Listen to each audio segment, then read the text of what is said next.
आप सभी का मैं धर्म सिंह इस क्लास के अंतर्गत स्वागत करता हूं, हार्दिक अभिनंदन करता हूं। पिछली क्लास के अंतर्गत हम इसरो का डेवलपमेंट और इसरो की जो इकाइयां हैं, उसकी जो यूनिट्स हैं, जो उसका ऑर्गेनाइजेशन है, इन सब चीज़ों की चर्चा हम कर चुके थे। इस क्लास के अंतर्गत हम चर्चा करेंगे उपग्रह के जो ऑर्बिट होती हैं, उपग्रह की जो कक्षाएं होती हैं, हम उनकी बात यहाँ कर। तो उपग्रह की कक्षाओं की बात हम कर। कक्षा किसे हम कहते हैं, ऑर्बिट किसे कहा जाता है? तो आप इसको लिखते हैं वैसे उपग्रह कक्षा। सैटेलाइट ऑर्बिट्स के नाम से हम इसको क्या करते हैं, जानते हैं।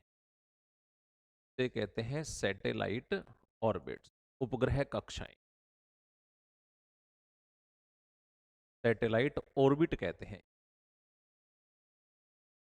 क्या होती है उपग्रह की कक्षाएं? देखिए, हम अगर बात करें, मेनली हमारे पास दो प्रकार के उपग्रह होते हैं। कौन कौन से प्रकार होते हैं?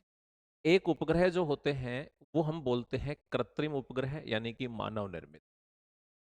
और एक उपग्रह जो होते हैं वो होते हैं प्राकृतिक उपग्रह। प्राकृतिक जो उपग्रह होते हैं उनका जो पथ होता है वो निश्चित होता है। और कृत्रिम या मानव निर्मित उपग्रह जो होते हैं उनको जब हम किसी भी कक्षा में रिवॉल्व करने के लिए छोड़ते हैं तो उस कक्षा को हम क्या कहते हैं, उपग्रह की कक्षा। यानी कि उपग्रह की कक्षा का मतलब ये वो पथ है, वो रास्ता है जिसके ऊपर उपग्रह क्या करता है, चक्कर लगाता है। अर्थात वो पथ या रास्ता जिस पर उपग्रह क्या करता है, परिक्रमण करता है, जिस पर उपग्रह चक्कर लगाता है, वह पथ या रास्ता यानी कि मार्ग है। पथ या रास्ता यानी कि मार्ग जिस पर उपग्रह जिस पर उपग्रह जिस पर उपग्रह घूर्णन करता है उसे हम क्या कहते हैं, घूर्णन करता है, उसे कक्षा कहते हैं। उसे कक्षा कहते हैं या उसे क्या कहते हैं, ऑर्बिट कहते हैं। अब ऑर्बिट देखिए काफी सारे प्रकार की होती हैं, तो हम बात करते हैं ऑर्बिट का। सबसे पहले हम उनके पथ के आधार पर बात करते हैं। तो देखिए, एक जैसे मान लीजिए हम बात करते हैं कि भाई ये हमारी पृथ्वी है। जैसे हम बात करें कि ये हमारी क्या है, ये हमारी पृथ्वी है। इस तरीके की हमारी क्या है, ये पृथ्वी है। और इस पृथ्वी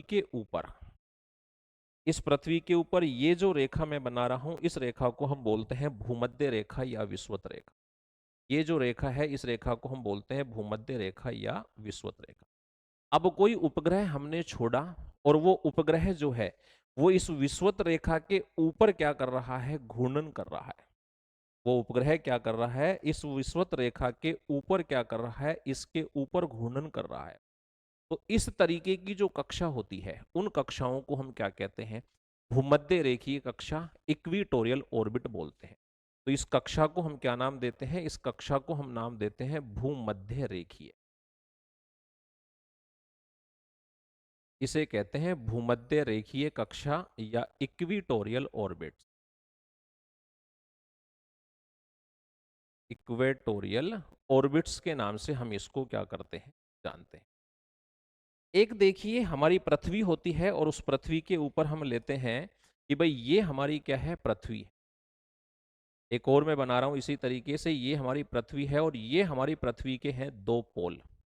एक पोल ये वाला स्थान है, ये एक पोल हो गया, और पृथ्वी का ये दो पोल हो गया, एक हो गया नॉर्थ पोल, एक हो गया साउथ पोल।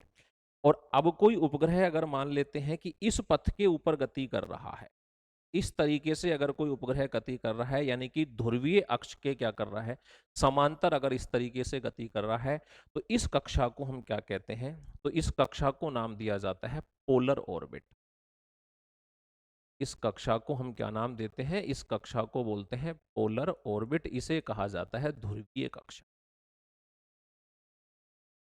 इसे कहते हैं ध्रुवीय कक्षा। और एक कक्षा बिल्कुल सेम इसी के समान होती है, लेकिन वो बिल्कुल भूमध्य रेखा पर स्थित ना होकर कुछ कोण के ऊपर स्थित होती है। उसे हम क्या बोलते हैं, नत या झुकी हुई कक्षा के नाम से हम जानते हैं। तो तीसरी जो बात हम करेंगे कि हमारी ये मान लीजिए पृथ्वी हो गई और ये हमारा हो गया भूमध्य रेखा। इस वाले स्थान को हम क्या कह रहे हैं, ये स्थान है हमारा भूमध्य रेखा। अब अगर इसी भूमध्य रेखा के ऊपर उपग्रह चक्कर लगा रहा है तो वो किस में रखेंगे, हम उसको भूमध्य रेखीय कक्षा।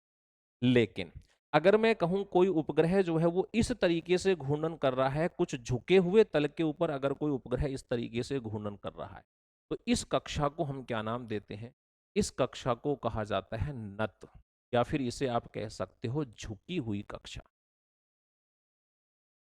इसे आप क्या कहते हैं, नत या झुकी हुई कक्षा के हम इसको नाम देते हैं। इसे कहा जाता है इंक्लाइन ऑर्बिट।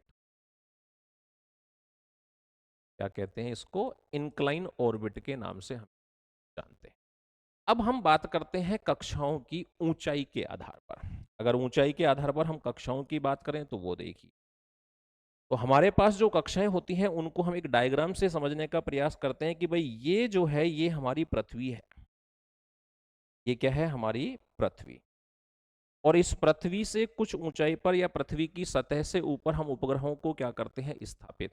और उपग्रह उन स्थानों पर चक्कर लगा रहे हैं जिनको हम कक्षा कहते हैं। अलग अलग ऊंचाई के आधार पर उनको हमने अलग अलग नाम दे दिए। यहाँ मेनली जो होती है वो कौन कौन सी कक्षाएं होती, यहाँ अगर मेनली हम बात करें तो वो कक्षाएं कौन कौन सी होती है, देखिए। एक होती है पृथ्वी तल से, एक जो है वो है इस प्रकार से पृथ्वी तल से, ये हम ले लेते हैं कि कितने मीटर की ऊंचाई पर है, ये लगभग 2000 किलोमीटर की ऊंचाई पर होती है। ये जो कक्षा होती है पृथ्वी तल से कितनी ऊंचाई पर होती है, 200 से लेकर 2000 किलोमीटर तक की ऊंचाई पर। और इस कक्षा को हम क्या नाम देते हैं, इसे नाम देते हैं LEO। इसे कहा जाता है लो अर्थ ऑर्बिट। इनकी और भी डिटेल में हम बात करेंगे, तो ये होती है हमारी लो अर्थ ऑर्बिट, जिसे हम क्या नाम देते हैं, LEO।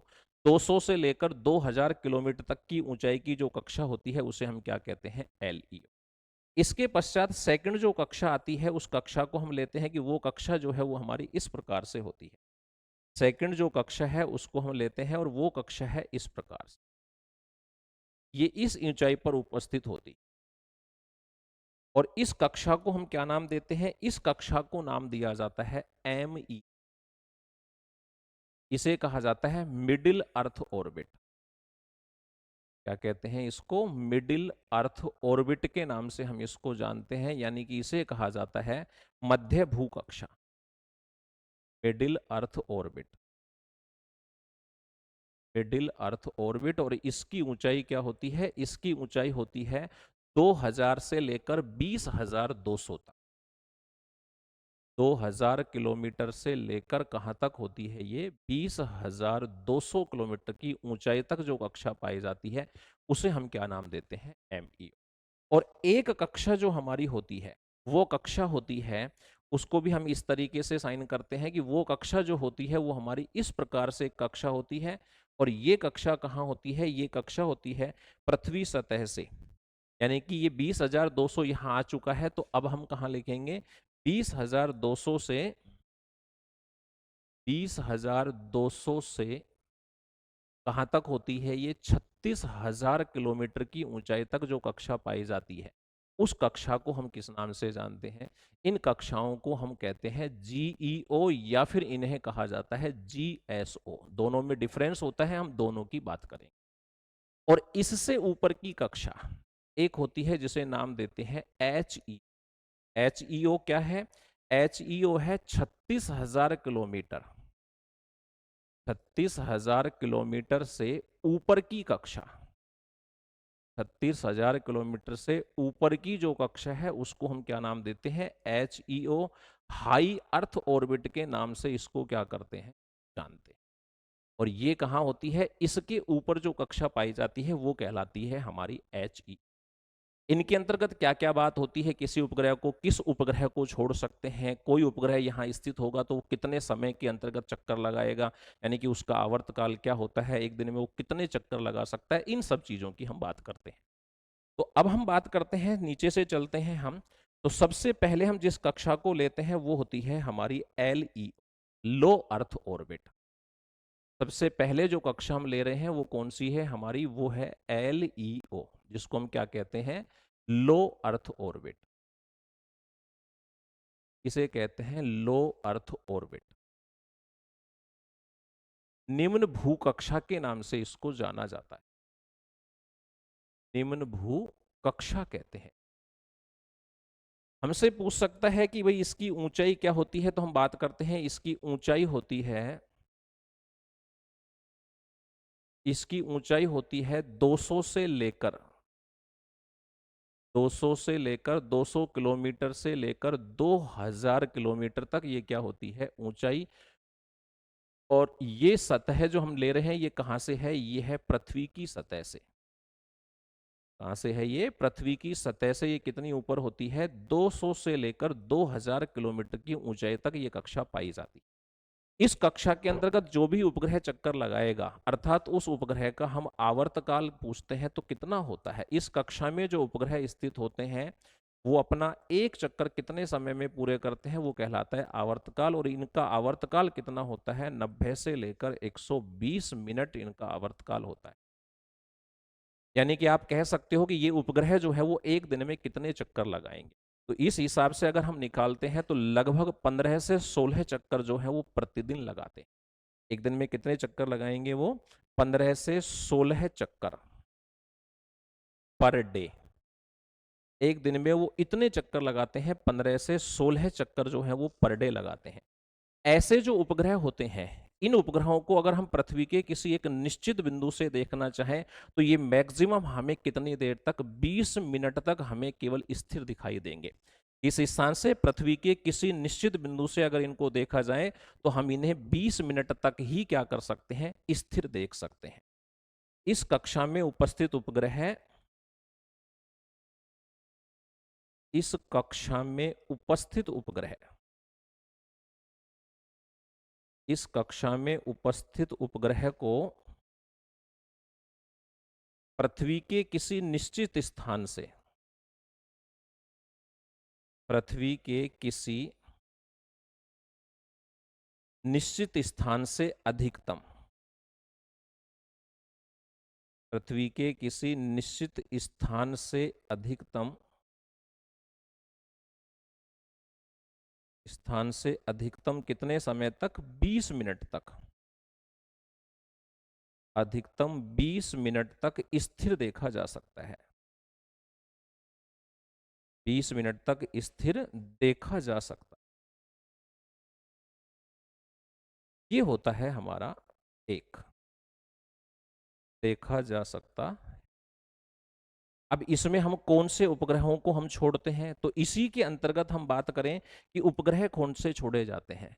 तो इस कक्षा के अंतर्गत जो उपग्रह हैं, इस कक्षा के अंतर्गत उपग्रह छोड़े जाते हैं विशेषकर रिमोट सेंसिंग जो सैटेलाइट होते हैं, या फिर हम बात करें कि इसी के अंतर्गत प्रायोगिक उपग्रह जो होते हैं, साउंडिंग रॉकेट जो होते हैं, वो सब इसी कक्षा के अंतर्गत हम छोड़ते हैं।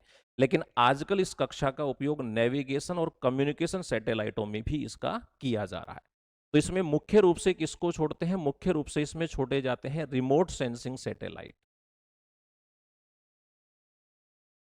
रिमोट सेंसिंग सैटेलाइट जो होते हैं वो इस कक्षा में छोड़े जाते हैं, इनके लिए इसका उपयोग किया जाता है। और ये सबसे मेनली है जो इसके अंतर्गत छोड़े जाते हैं। इसके अलावा हम बात करें तो वर्तमान के अंतर्गत, हम वर्तमान में अगर हम बात करें तो इस कक्षा का उपयोग जो है वो हम किसके लिए कर रहे हैं, नेविगेशन। नेविगेशन क्या होता है, अपना जीपीएस सिस्टम जो होता है, नेविगेशन सैटेलाइट और कम्युनिकेशन सैटेलाइटों के लिए भी हम इसका क्या कर रहे हैं, उपयोग कर रहे हैं। कम्युनिकेशन सैटेलाइटों के लिए भी इस कक्षा का क्या किया जाता है, उपयोग। इसके अलावा अगर हम बात करें तो इसके अंतर्गत साउंडिंग रॉकेट, जैसे इंडिया का साउंडिंग रॉकेट नाइक के पास, साउंडिंग रॉकेट जो होते हैं वो इसमें छोड़े जाते हैं। प्रायोगिक जो उपग्रह होते हैं वो इसके अंतर्गत छोड़े जाते हैं। और अंतरिक्ष स्टेशन, प्रायोगिक उपग्रह जो होते हैं वो भी इसी के अंतर्गत छोड़े जाते हैं। और एक आपने देखा होगा, नोट डाल के आप उस लाइन को याद रखना कि वो इंपॉर्टेंट लाइन होती है। इंपॉर्टेंट क्यों है वो अभी आपको पता चल जाएगा, मैं यहाँ नोट डाल के आपको लिख देता हूं कि क्या है, अंतरिक्ष अंतरराष्ट्रीय स्पेस स्टेशन, अंतरराष्ट्रीय स्पेस स्टेशन जो है, अंतरराष्ट्रीय स्पेस स्टेशन इसी कक्षा में क्या है, स्थित है। उसको इसी कक्षा में क्या किया गया है, स्थित किया गया है, इसी कक्षा में स्थित है वो। ठीक है, और कहां पर स्थित है, कितने किलोमीटर की ऊंचाई पर, तो ये 400 किलोमीटर की ऊंचाई पर स्थित है। आप चाहें तो इस कक्षा के लिए एक अलग से भी नाम याद रख सकते हैं।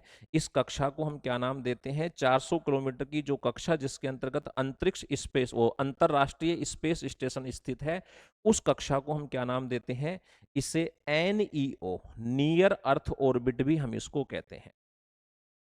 क्या कहते हैं इसको, नियर अर्थ ऑर्बिट के नाम से हम इसको जानते हैं। आप इसको भू समीप कक्षा जो है वो नाम भी आप इसे दे सकते हैं। तो हमारी जो पहली कक्षा होती है वो कौन सी है, ये निम्न भू कक्षा। अब इसी कक्षा का एक दूसरा भाग भी है जिसको हम क्या नाम देते हैं, सूर्य तुल्यकालिक कक्षा कहते हैं। इसी के अंतर्गत आती है कौन सी है वो, सूर्य तुल्यकालिक कक्षा। उस कक्षा को हम क्या कहते हैं, उस कक्षा को हम कहते हैं सूर्य तुल्यकालिक कक्षा कहते हैं। क्या है ये, तो इसमें ध्यान रखना, ये एन जो हमने लिखा था ना, LEO, LEO में स्थित होती है ये कक्षा। यानी कि 200 से लेकर 2000 किलोमीटर के बीच की जो दूरी है उसी के अंतर्गत पाई जाती है ये कक्षा भी। और इस कक्षा की ऊंचाई कितनी होती है, तो इस कक्षा की ऊंचाई होती है 800 किलोमीटर। कहां तक होती है ये कक्षा, 800 किलोमीटर तक की जो कक्षा होती है उसे हम क्या कहते हैं, सूर्य तुल्यकालिक कक्षा, सन सिंक्रोनोस ऑर्बिट बोलते हैं इसको, सन सिंक्रोनोस ऑर्बिट के नाम से हम इसको जानते हैं, ये कक्षा होती है। ठीक है, और ऊंचाई कितनी है इसकी, 800 किलोमीटर। अब इसको सूर्य तुल्यकालिक कक्षा क्यों कहा, क्योंकि इस कक्षा के अंतर्गत जो उपग्रह उपस्थित होते हैं वो सूर्य के पथ का क्या करते हैं, अनुसरण करते हैं। उपस्थित उपग्रह, उपस्थित उपग्रह क्या करते हैं, उपस्थित उपग्रह सूर्य के पथ का, सूर्य के पथ का क्या करते हैं, अनुसरण करते हैं। सूर्य के पथ का क्या करते हैं, अनुसरण करते हैं, वो सूर्य के पथ के अनुसार चलते हैं। जैसे मान लीजिए अब हम देखते हैं कि भाई ये हमारा क्या है, ये हमारा सूर्य हो गया, ये है हमारा सूर्य, और हमारी पृथ्वी जो है वो इसके चारों तरफ क्या कर रही है, चक्कर लगा रही है। तो ये हो गई हमारी पृथ्वी, तो ये हो गया हमारी पृथ्वी का पथ। अब ये पृथ्वी का जो पथ है ये है किसका पथ, ये है पृथ्वी का पथ। ये पृथ्वी हो गई, पृथ्वी यहां गति कर रही है। इन दोनों के बीच में कोई एक ऐसी कक्षा होती है जिसके अंतर्गत हम इन उपग्रहों को क्या करते हैं, स्थापित करते हैं। तो हम इसको मान लेते हैं कि ये क्या है हमारी, ये हो गई हमारी सूर्य तुल्यकालिक कक्षा है ये हमारी, और कोई उपग्रह यहां पर गति कर रहा है। अब देखिए होगा क्या यहाँ पे कि पृथ्वी जो है वो इस रास्ते पर गति कर रही है, तो पृथ्वी का मार्ग तो क्या होता है, ज्यादा बड़ा होता है, इसलिए उसको चक्कर लगाने में, उसको एक चक्कर पूरा करने में ज्यादा समय लगेगा। लेकिन इसका जो रास्ता है इस उपग्रह का, इस उपग्रह का जो रास्ता है वो थोड़ा सा छोटा है, तो ये अपना एक चक्कर जो है वो बहुत ही कम समय में पूरा कर लेगा। इससे होगा क्या कि जैसे मान लीजिए हमारी पृथ्वी यहां पहुंचेगी तो उपग्रह यहां होगा, हमारी पृथ्वी जब यहां पहुंचेगी तो उपग्रह यहां होगा, पृथ्वी यहां पहुंचेगी तो उपग्रह यहां होगा, यानी कि कभी भी उपग्रह जो है वो पृथ्वी के समकक्ष दिखाई नहीं देगा हमको। इसलिए होता क्या है, इसलिए ये जो उपग्रह है ये इस कक्षा में एक विशेष प्रकार से स्थापित किए जाते हैं। जैसे हम अभी बात करें कि आदित्य L1 जो हमारा उपग्रह छोड़ा गया है वो इसी कक्षा के अंतर्गत हम स्थापित करते हैं, और जहां इसको स्थापित किया गया है उस बिंदु को हम क्या बोलते हैं, लग्रांज बिंदु के नाम से हम उसको जानते हैं। अब होता क्या है कि अब ऐसा हो कि इस उपग्रह के वेग जो है, इसकी गति करने की जो दर है, इसकी वेलोसिटी जो है उसको हम क्या कर दें, कम कर दें। लेकिन हम यहां पर इसकी वेलोसिटी कम कर नहीं सकते, तो इसकी वेलोसिटी को कम किसके द्वारा किया जाता है, पृथ्वी के गुरुत्वाकर्षण बल के द्वारा। यानी कि होगा क्या कि जब उपग्रह को हम यहां पे छोड़ेंगे तो पृथ्वी का गुरुत्वाकर्षण बल जो है वो उसको क्या करेगा, अपनी तरफ खींचेगा। जिससे अपनी तरफ खींचेगा तो इसका जो वेग है वो धीरे धीरे क्या होगा, कम रहेगा। तो ये पृथ्वी के साथ साथ क्या करता रहेगा, गति। यानी कि हम ऐसे भी कह सकते हैं कि ये उपग्रह जो होते हैं ये समय के साथ अपनी स्थिति को क्या करते रहते हैं, बदलते रहते हैं। अब देखिए कि इसके अंतर्गत हुआ क्या कि जब ये सूर्य जो है वो कुछ मतलब ये उपग्रह जो है ये कुछ समय तो क्या रहेगा, सूर्य के सामने रहेगा, और बाकी जो समय है वो सूर्य की या ग्रही स्थितियों के कारण वो क्या होगा, उसके बैक साइड में आ जाएगा। तो वो पृथ्वी की छाया वाली फोटो हमें भेजता है। इसलिए इन उपग्रहों को हमेशा ऐसे स्थापित किया जाता है या ऐसे प्रक्षेपित किया जाता है कि ये हमेशा क्या रहे, पृथ्वी के समान ही अनुसरण करते हुए दिखाई दे, पृथ्वी के समान हमें क्या करते हुए, चक्कर लगाते हुए दिखाई दे। तो उपस्थित उपग्रह जो है वो सूर्य के पथ का क्या करते हैं, अनुकरण करते हैं। इनका जो झुकाव कोण होता है अपने अक्ष पर वो कितना होता है, इनका जो झुकाव कोण होता है वो कितना होता है, इनका झुकाव कोण होता है 98.6 डिग्री। 98.6 डिग्री पर ये क्या होते हैं, अपने स्थान पर क्या होते हैं, झुके हुए होते हैं। मैंने कहा ये उपग्रह जो है ये निश्चित समय के लिए ही क्या होते हैं, सूर्य के सामने होते हैं। ये निश्चित समय के लिए क्या होते हैं, निश्चित समय के लिए क्या होते हैं, सूर्य के सामने होते हैं। निश्चित समय के लिए सूर्य के क्या होते हैं, सामने होते हैं। और बाकी समय ग्रहीय गति के कारण, प्लेनेट मोशन जो होता है ग्रहीय गति के कारण क्या करते हैं, ये सूर्य की पृथ्वी के साथ छाया वाली फोटो भेजते हैं। ग्रहीय गति के कारण सूर्य की छाया के साथ क्या करते हैं, फोटो भेजते हैं, छाया के साथ चित्र भेजते हैं।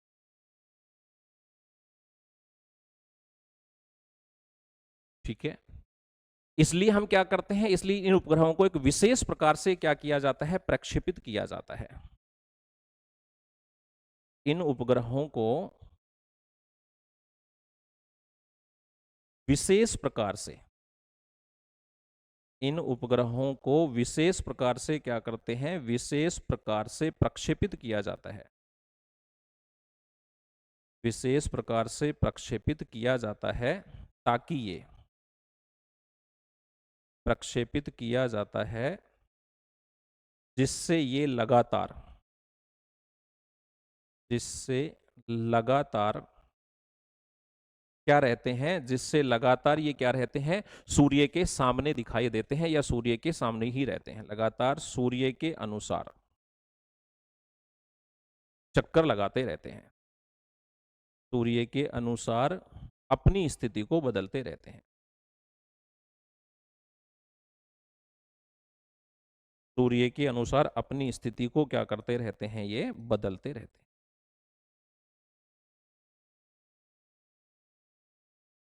अब बात करते हैं इस कक्षा में हम जो उपग्रह छोड़ते हैं वो कौन से उपग्रह होते हैं। तो इस कक्षा में अगर उपग्रह की बात करें तो कौन से उपग्रह छोड़े जाते हैं, उपग्रह कौन कौन से उपग्रह छोड़ेंगे इस कक्षा में। इस कक्षा में जो उपग्रह छोड़े जाते हैं वो होते हैं रिमोट सेंसिंग जासूसी उपग्रह, या पृथ्वी के अध्ययन संबंधी, या फिर वायुमंडल के अध्ययन संबंधी। तो इस कक्षा के अंतर्गत जो उपग्रह छोड़ रहे हैं उनके नाम कौन कौन से हैं, remote sensing, remote sensing satellite, या फिर कौन से होते हैं, स्पाइंग जो सैटेलाइट होते हैं, जासूसी उपग्रह, स्पाइंग जासूसी उपग्रह, जासूसी उपग्रह, और वायुमंडल के अध्ययन, वायुमंडल के अध्ययन संबंधी उपग्रह, वायुमंडल के अध्ययन संबंधी उपग्रह इस कक्षा में क्या किए जाते हैं, प्रक्षेपित। ये होती है हमारी एक और कक्षा। इसके बाद हम बात करते हैं अगली जो कक्षा इसके बाद आती है वो होती है हमारी MEO, मिडिल अर्थ ऑर्बिट। अगली जो कक्षा है वो हमारी क्या है, अगली जो कक्षा है वो है हमारी MEO, जिसको क्या बोलते हैं, middle earth orbit. Middle earth orbit इसको कहते हैं, मध्य भूकक्षा। क्या कहते हैं इसको, मध्य भूकक्षा कहते हैं। और इसकी ऊंचाई क्या होती है? इसकी ऊंचाई की हम बात करते हैं तो इसकी ऊंचाई हमने पहले ही बात की है, कहां तक होती है? 2000 से लेकर 20,200। 2000 से लेकर 20,200। 2000 से 20,200 किलोमीटर तक ये स्थित होती है। किस किस के बीच में? आप कह सकते हो LEO व GEO के क्या होती है? ये मध्य स्थित होती। इसके अंतर्गत जो उपग्रह पाए जाएंगे उन उपग्रहों का आवर्तकाल कितना होता है? तो इस कक्षा में जो उपग्रह पाए जाते हैं उन उपग्रहों का आवर्तकाल, आवर्तकाल का मतलब होता है वो एक चक्कर जो है वो कितने समय में पूरे कर लेते हैं। तो ये कितने समय में पूरे कर लेते हैं? ये कर लेते हैं 2 घंटे से लेकर 24 घंटे में। इतने समय में ये एक चक्कर क्या कर लेते हैं? पूरा। तो आप बताइए कि आप सोचिए कि एक दिन के अंतर्गत ये कितने चक्कर लगाएंगे? तो ये 1 से 2 चक्कर प्रतिदिन लगाते हैं। 1 से 2 चक्कर क्या करते हैं? ये 1 से 2 चक्कर जो है ये प्रतिदिन लगाते हैं। इनका आवर्तकाल इतना होता है। और ये जो उपग्रह होते हैं ये पृथ्वी के किसी भी एक निश्चित बिंदु से मैक्सिमम कितनी देर? 60 से 100 मिनट तक इन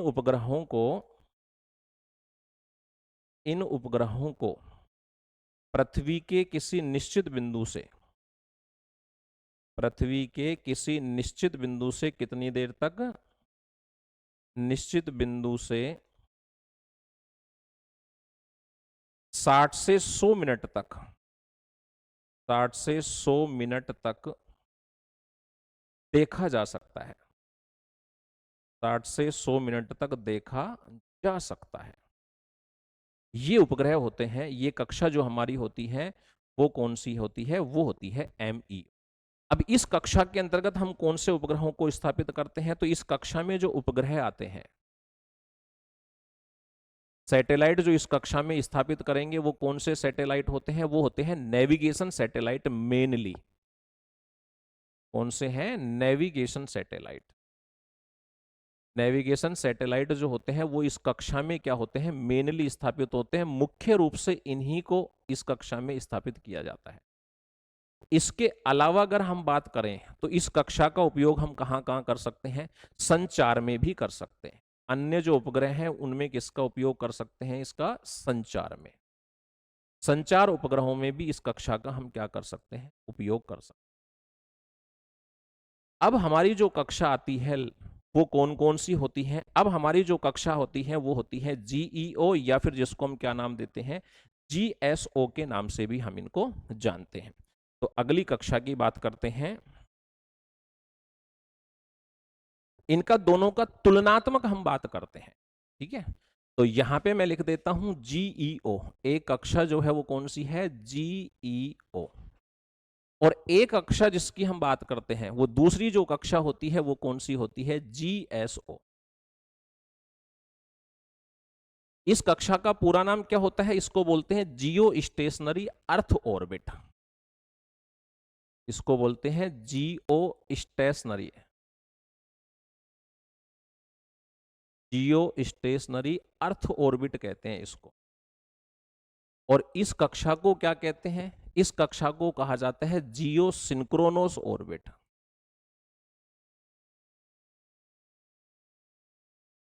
जियो सिंक्रोनस ऑर्बिट के नाम से हम इसको जानते हैं। हिंदी में अगर हम बात करें तो इस कक्षा को क्या कहते हैं? हिंदी में इस कक्षा को कहा जाता है भू स्थिर कक्षा।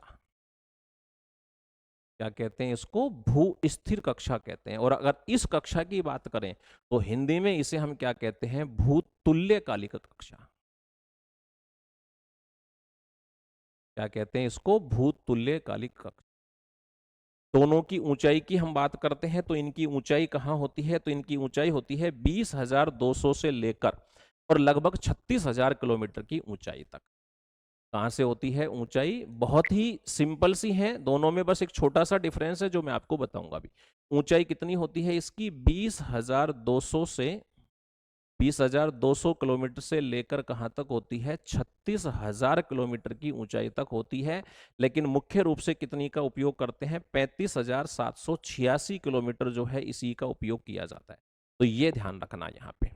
सेम इसकी ऊंचाई भी कितनी होती है? इस कक्षा की ऊंचाई भी होती है सेम 20,200 से कहाँ तक होती है? 35,786 किलोमीटर तक, यानी कि वही 36,000 किलोमीटर।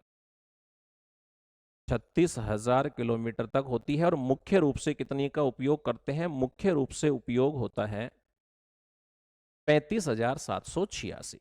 इसीलिए दोनों सेम है, लेकिन दोनों में डिफरेंस क्या है? दोनों में एक छोटा सा डिफरेंस है जो मैं आपको भी बताऊंगा। ठीक है, अब बात करते हैं इनके अंतर्गत आवर्तकाल कितना होता है। तो इसके अंतर्गत जो उपग्रह उपस्थित होंगे वो एक चक्कर जो है वो कितने समय में लगा लेंगे? वो एक चक्कर लगा लेते हैं 24 घंटे। और सेम इनका आवर्तकाल हमसे पूछा जाए तो वो कितना होगा? सेम इनका आवर्तकाल भी होता है कितना? 24 घंटे। लेकिन दोनों में एक डिफरेंस है, ये उपग्रह जो है ये हमेशा हमको पृथ्वी के किसी भी एक स्थान से स्थिर दिखाई देंगे। जैसे मान लीजिए ये जो है एक उपग्रह है जो किस में स्थापित है? जीईओ में, भू स्थिर कक्षा में उपस्थित है। अब ये उपग्रह यहां पर है और ये उपग्रह घूम रहा है, मैं अपने आप को पृथ्वी मान लेता हूं। तो सुबह के 6 बजे ये यहां होगा, तो फिर 12 बजे फिर ये यहां होगा, फिर ये 3 बजे यहां होगा, फिर ये 8 बजे यहां होगा। यानी कि ये मुझे हमेशा एक ही स्थान पर क्या होगा? दिखाई देगा। जैसे मान लीजिए कोई उपग्रह आपको अभी यहाँ जयपुर के अंतर्गत स्थान पर दिखाई देता है, तो वो आपको जब आप ऐसे थोड़ा सा घूम जाओगे तो भी वो आपको अपने ऊपर ही स्थान पर दिखाई देगा। यानी कि पृथ्वी से देखने पर ये उपग्रह जो है वो हमेशा कैसे प्रतीत होते हैं? स्थिर प्रतीत होते हैं। तो ये उपग्रह पृथ्वी के सापेक्ष क्या होते हैं? स्थिर। पृथ्वी के सापेक्ष क्या होते हैं? ये उपग्रह सापेक्ष स्थिर होते हैं, स्थिर प्रतीत होते हैं। इसमें स्थापित जो उपग्रह होते हैं वो पृथ्वी के सापेक्ष स्थिर प्रतीत होते हैं। अच्छा, इसमें क्या होगा? इसके अंतर्गत हम बात करते हैं कि अगर मान लीजिए वो भूतुल्यकालिक कक्षा में है तो वो अब आपको यहां पर नहीं, जैसे जैसे आप घूमते जाओगे, भू स्थिर में तो क्या था? आप जब घूम रहे हो यानी कि पृथ्वी में हो गया, ये क्या हो गया? उपग्रह। जैसे जैसे घूमते जाएंगे ये हमेशा इसी स्थान पर हमको क्या होगा? इसी तरीके से ये हमको दिखाई देता रहेगा। इसकी स्थिति में किसी भी प्रकार का कोई परिवर्तन नहीं होगा। लेकिन अगर मान लीजिए वही उपग्रह किसी दूसरी, मतलब वो कोई उपग्रह जो है वो किस में उपस्थित है? जीएसओ में उपस्थित है, भूतुल्यकालिक में। तो ये क्या होगा कि अभी ये आपके सामने यहां है, जैसे आपने थोड़ा सा घूर्णन पूरा किया ये यहां चला जाएगा, फिर हो सकता है ये यहां पे आ जाए, फिर हो सकता है ये इस तरीके से आपको दिखाई देगा। लेकिन अगर मान लीजिए ये उपग्रह आपको यहां पर आज 6 बजे इस स्थान पर दिखाई देता है, तो कल 6 बजे भी ये आपको इसी स्थान पर दिखाई देगा। इसलिए इसको क्या कहा जाता है? भूतुल्यकालिक। इसमें हमेशा उपग्रह जो है वो आपको पृथ्वी के सापेक्ष स्थिर दिखाई देगा। इसमें उपग्रह जो है वो समान समय पर समान जगह पर क्या होगा? दिखाई देगा। तो भूतुल्यकालिक कक्षा के अंतर्गत क्या होता है? इसके अंतर्गत उपग्रह जो होते हैं, इसमें स्थित उपग्रह, इसमें स्थित उपग्रह सदैव स्थिर ना होकर, सदैव स्थिर ना होकर, ना होकर किसी एक निश्चित समय पर,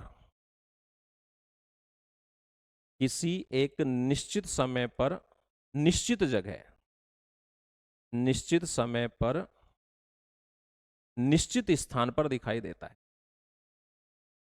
निश्चित समय पर निश्चित स्थान पर क्या होता है? दिखाई देता है।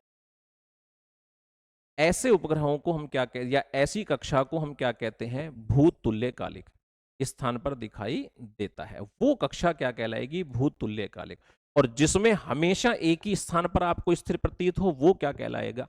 वो कहलाएगा जियो स्टेशनरी। इस कक्षा में जो उपग्रह होंगे वो कैसे चक्कर लगाएंगे? इस कक्षा में जो उपग्रह होंगे वो हमेशा इस प्रकार से चक्कर लगाते हैं, इस तरीके से।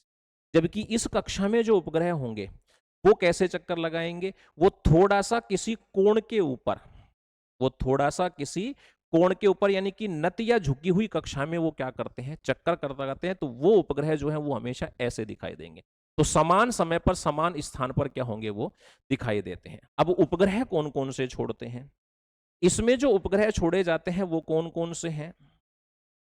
इसमें जो उपग्रह छोड़े जाते हैं वो उपग्रह हैं संचार उपग्रह, कम्युनिकेशन सैटेलाइट, ये सबसे मेन होता है जो इसमें छोड़ा जाता है, संचार उपग्रह।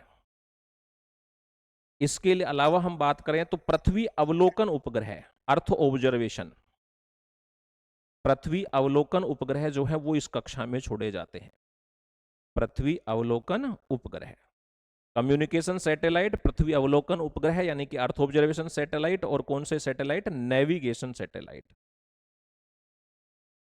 कौन से सैटेलाइट है, नेविगेशन सैटेलाइट।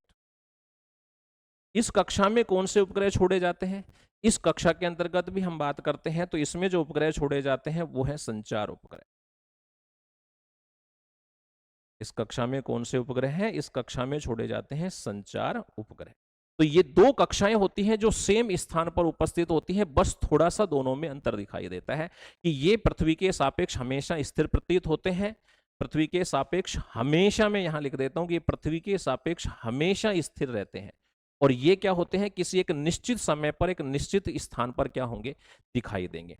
अच्छा, इन उपग्रहों के द्वारा पृथ्वी का जो भाग कवर किया जाता है उस भाग को हम क्या कहते हैं, फुटप्रिंट के नाम से जानते हैं। जैसे मान लीजिए ये हमारी क्या है, ये है हमारी पृथ्वी। अब मान लीजिए कोई एक सैटेलाइट, कौन सा सैटेलाइट, जियो स्टेशनरी सैटेलाइट जो है वो इस स्थान पर उपस्थित है, तो पृथ्वी के इतने भाग को क्या कर रहा है, मान लीजिए वो पृथ्वी के इतने भाग को कवर कर रहा है। तो इस वाले भाग को, अब ये भाग जो बचा इसको कवर करने के लिए हमें दूसरा जो है वो जीईओ छोड़ना पड़ेगा, और वो कितने भाग को कवर करेगा, वो मान लीजिए इतने भाग को कवर कर रहा है। और एक तीसरा सैटेलाइट जो मान लीजिए यहां पर है, तो वो इतने भाग को कवर कर रहा है, तो उसके लिए हम यहां पर ले लेते हैं एक तीसरा सैटेलाइट, यानी कि मेरा कहने का तात्पर्य है कि संपूर्ण पृथ्वी को कवर करने के लिए कम से कम कितने, 3 उपग्रह जो हैं वो आवश्यक होंगे। और ये जो कवर किया गया भाग है वो क्या कहलाता है, ये कवर किया गया जो भाग है वो क्या कहलाता है, फुटप्रिंट कहलाता है। एक जीईओ में उपस्थित, ऐसे लिख देता हूं मैं, जीईओ में उपस्थित उपग्रह, जीईओ में उपस्थित उपग्रह, उपस्थित एक उपग्रह पृथ्वी के 1/3 भाग को, पृथ्वी के 1/3 भाग को कवर करता है। पृथ्वी के 1/3 भाग को क्या करता है, कवर करता है। तो संपूर्ण पृथ्वी को कवर करने के लिए कितने उपग्रह चाहिए, संपूर्ण पृथ्वी के लिए, संपूर्ण पृथ्वी के लिए कितने उपग्रह चाहिए, तो संपूर्ण पृथ्वी के लिए चाहिए 3 उपग्रह। ठीक है, और इनके द्वारा कवर किया गया जो भाग है ये वाला, जैसे इसने इतने भाग को कवर किया, इसने इतने भाग को कवर किया, इसने इतने भाग को कवर किया, तो ये तीनों जो है, ये भाग कवर जो किया गया है वो क्या कहलाता है, फुटप्रिंट। और हमारी लास्ट जो कक्षा है वो कौन सी होती है, लास्ट जो कक्षा है वो है हमारी HE। और HEO कहां होती है, तो HEO यानी कि high earth orbit, high earth orbit इसको बोलते हैं। और ये कक्षा कहां होती है, इसकी ऊंचाई क्या होती है, तो इसकी ऊंचाई होती है वायुमंडल के बाहर, यानी कि 36,000 किलोमीटर से ऊपर, वायुमंडल के बाहर स्थित होती है ये। इतनी ऊंचाई पर 36,000 किलोमीटर से अधिक,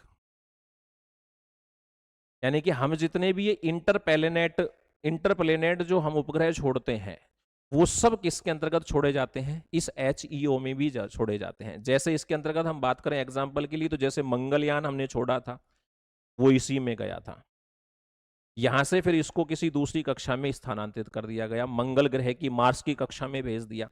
हमने छोड़े Chandrayaan first second third, Chandrayaan first second और थर्ड जो हमने छोड़े उनको इसी कक्षा में स्थापित किया गया था, और बाद में उनको किसकी कक्षा में, लूनर ऑर्बिट में क्या कर दिया गया, ट्रांसफर। अच्छा, ट्रांसफर करने वाली जो कक्षा होती है उस कक्षा के अंतर्गत अगर हम बात करें तो उस कक्षा को हम क्या नाम देते हैं, उस कक्षा को कहा जाता है GTO, GEO transfer orbit, GTO transfer orbit के नाम से हम इसको क्या करते हैं, जानते हैं। ये वो कक्षा होती है, जैसे मान लीजिए ये हमारी पृथ्वी है और ये हमारी पृथ्वी की कक्षा है कौन सी, जीटीओ।